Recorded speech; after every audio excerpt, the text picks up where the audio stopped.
The post of the week by an idiot. Wake up, MAGA nation! Exclamation point. Soybean farmers just got screwed, and now the cattle ranchers. Your health care insurance is next. What are you doing to stop this? So I read that, and so I do know a soybean farmer in my family. Oh. Has 200 acres. Nice. He's been doing farming for 50 plus years. Right. So I texted him after I read that. If China has bought soybeans from Peru and the tariffs are hurting soybeans, what has it done to the price? And he says, it's like this every year. He said it's a little down because it's harvest season and the supply has increased. So the prices are down right now. He said, but what you should do is what I do. I just hold on to them until January. And then when the prices go back up, I sell them. There you go. Every single one of you idiots in those farming states that voted for this prick, he never told you how he was going to fix something. So what made you think that he was going to fix it, right? No, it wasn't that. You know what it was? It was your racism. And now you can eat your fucking soybeans now because he doesn't give a shit. He's right back there golfing. That's right. That's right. While you have nobody to sell your soybeans to. That's right. That's right. And all he's done is give some kind of gibberish nonsense answer to the questions you want answered. So yeah, how much did your racism cost you? Check this out. Check this out. If you don't believe me, check out how full of shit and gibberish this guy is. Check it out. Watch this. This is this ass clown's answer to the fact that you soybean farmers are eating dirt now because you fucking voted for this. Listen to this. Listen to this gibberish. China and I will have a really fair and really great trade deal together. Yeah, when, Stinky? I want them to buy soybeans. They stopped buying our soybeans. Of course they did. Yeah, that's right. Because you're an asshole. Because they thought that was punishment. It is punishment. And it is punishment to our farmers, but we're not going to allow that to happen. No, it happened already. It's happening. What are you talking about? It's happening. Because I made a great trade deal with China, a $50 billion trade deal. What are you talking about? And they were great about it. They were doing everything that they were supposed to do. And then when Biden came in, I used to call We had the largest trade deficit ever with China the first time you did this disaster. Presidency all the time to say thank you or you're not buying enough. In other words, they were supposed to buy. Biden, do you think Biden never called them? Didn't have to. Didn't have to. I don't think Biden never called them. Didn't have to. You fucking idiot. This is a moron. Trump says... Because I love Trump. What is it that you like about Donald Trump? He only tells the truth. Oh! Ah! How are we going to weed out the stupid in our society if we keep protecting people? For about the 1,000,000th time since Donald Trump took office, the very farmers who voted overwhelmingly for him in 2024 are pissed off at what Donald Trump has done because no matter how many times he screws them over, they keep acting like it's never happened before and it's a shock every time. You know, I don't know what they're expecting at this point, but I am getting sick and tired of hearing about the farmers who voted for Trump being shocked that he is screwing us over again. But nevertheless, Donald Trump really is screwing over America's cattle farmers. Trump announced recently that he is, of course, going to allow the imports of beef from Argentina, his new favorite country for some reason. He's going to send them $40 billion as well, and the farmers were pissed off at that because we need it. Argentina's selling all the soybeans now to China instead of China buying our soybeans, and you're giving them $40 billion, and now you want to sell their beef to American consumers instead of our beef that is sky high in prices. Makes sense. I mean, honestly, of all the things Donald Trump has done, to me, this one doesn't sound all that bad. Maybe it's because I am a big beef guy. But this actually seems like, okay, yeah, we need to bring in, we're having a little bit of a cattle shortage right now in the United States. You know, the demand from American consumers is higher than the supply. And that is the perfect instance, you know, in basic macroeconomics where you import to make up for the shortfall to help prevent massive inflation. Anybody who, you know, spent any time studying economics in college understands that, yeah, that's actually not a dumb move on behalf of Trump. But if you're an American cattle farmer, I understand you'd be pissed off because your profits are pretty good. Even though the supply is low, the demand is high, so prices went sky high. But you also voted for this guy. You know, more than 3/4 of American farming communities voted for Donald Trump. And they're shocked. And they're angry. Here's what one of them said. One of them said this to Newsweek. This is a cattle and crop farmer. Said, I'm appalled. President Trump, who campaigned on how he loved farmers, is putting America's farmers out of business by helping Argentina farmers first. Trump set us up and sold us out.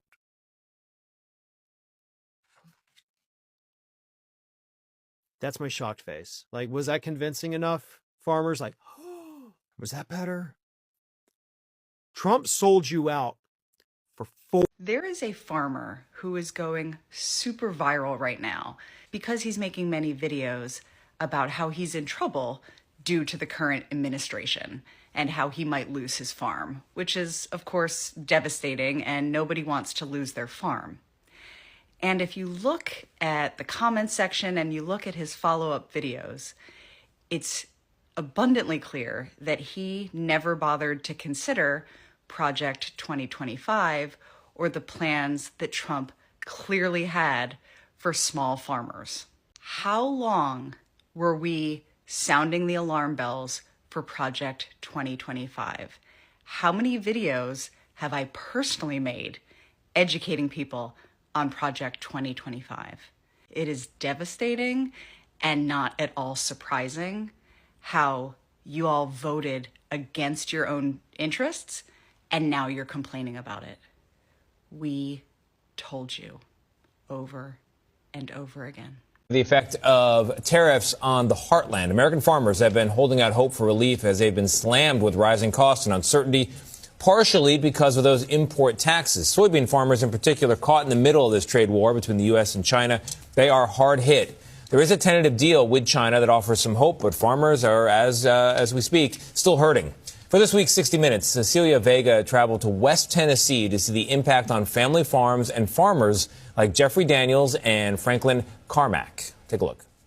President Trump has promised a new bailout for American farmers, as much as $13 billion that he said would be paid for by the tariffs. We're going to take some of that tariff money that we made, we're going to give it to our farmers who are, for a little while, going to be hurt until it kicks in. The tariffs kick into their benefit. Like most farmers we spoke to, Daniels and Carmack say they'd rather work their fields than rely on taxpayer money. It will help pay some bills, but that's not fixing the problem. It's a Band-Aid when we need stitches. Can you wait? No. Can you wait this out? Farm families can't wait. I hear it's affecting your health. Yes. 4 blood pressure pills a day. 3 different medicines. 2 years ago, none. What do you think about when you go to bed at night? What's going to be left in a year, 2 years? Am I the one that broke what started in the late 1800s? You can watch Cecilia Vega's full report on 60 Minutes Sunday night here on CBS and streaming on Paramount Plus. Yeah, we voted for Trump. Daddy owns a 1,000-acre farm up here in North Dakota. Yeah, we love Trump. Yes, 80% of our workers didn't show up this week. No, I do not know how to harvest the grain. Oh yeah, Daddy said we'll go out of business if we have to pay Americans to do this work. Do I regret my vote? No, not at all. We are putting America first. Oh, it's quite possible we're gonna go out of business, but we still love Trump, even if he put us out of business directly. Plus the tariffs coming in. I mean, yeah, it's going to be really rough on us. No, see, if we had let the Democrats win, then trans people would be allowed to exist. And we can't have that. Yeah, it's okay even if we go out of business, because it's important that less than 1% of the country gets bullied and doesn't feel comfortable living their lives. We will. Good morning, Patriots. Welcome to today's devotional reading from the MAGA Bible, King Donald version.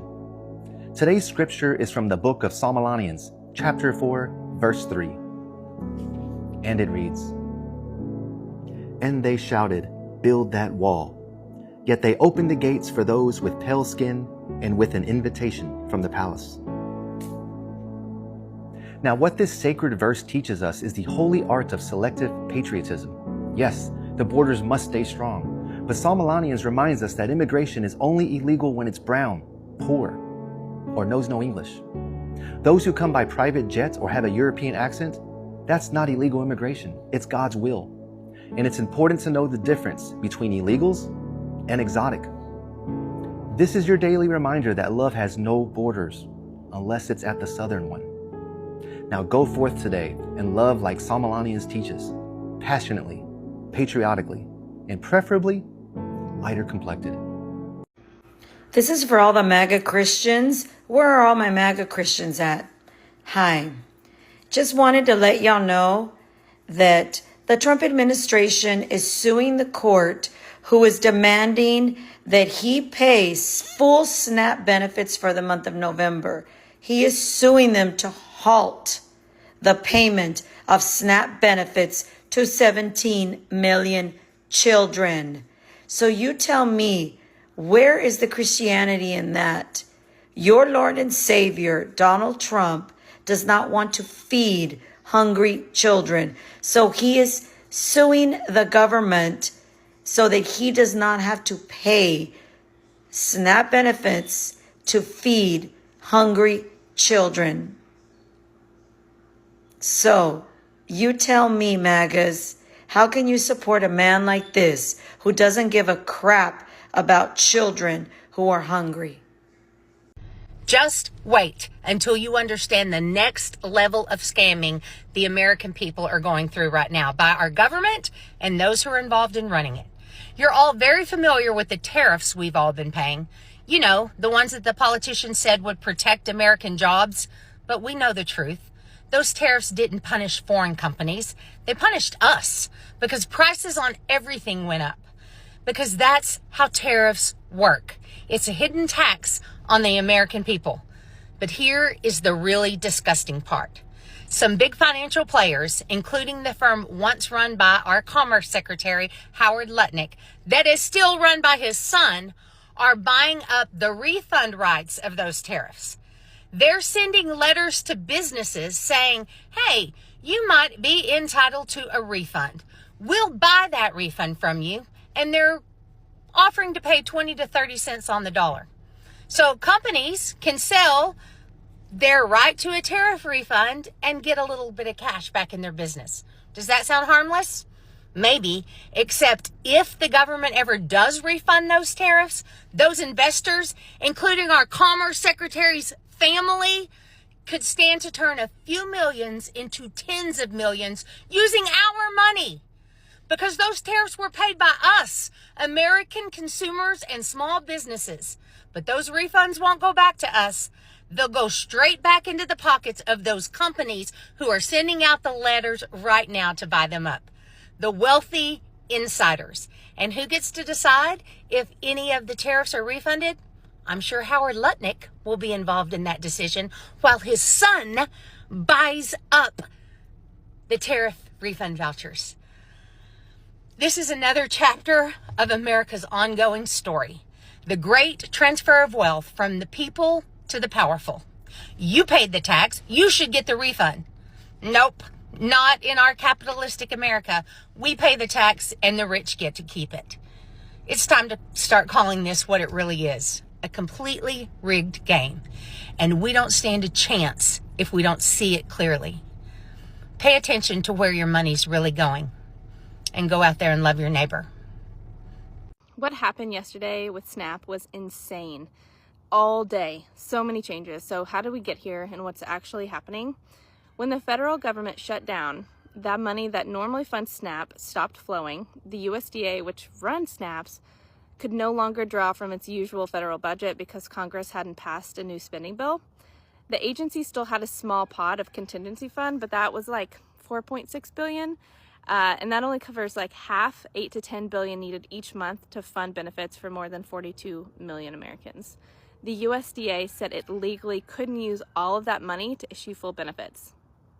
They claimed that contingency funds were meant for administrative continuity, not the entire benefit load. So under the direction of Trump administration, the USDA announced that for November 2025, it would issue partial SNAP benefits, and we saw that hit all of the state agencies, about half of the normal amount. So until the shutdown ended or Congress approved more funding. That announcement was immediately met with lawsuits from SNAP recipients and advocacy groups across the country, and this was their argument. The law requires the USDA shall issue full benefits using any legally available funds, and families shouldn't be punished for Congress inaction. That was at first a big win, and so much chaos ensued afterwards, all yesterday.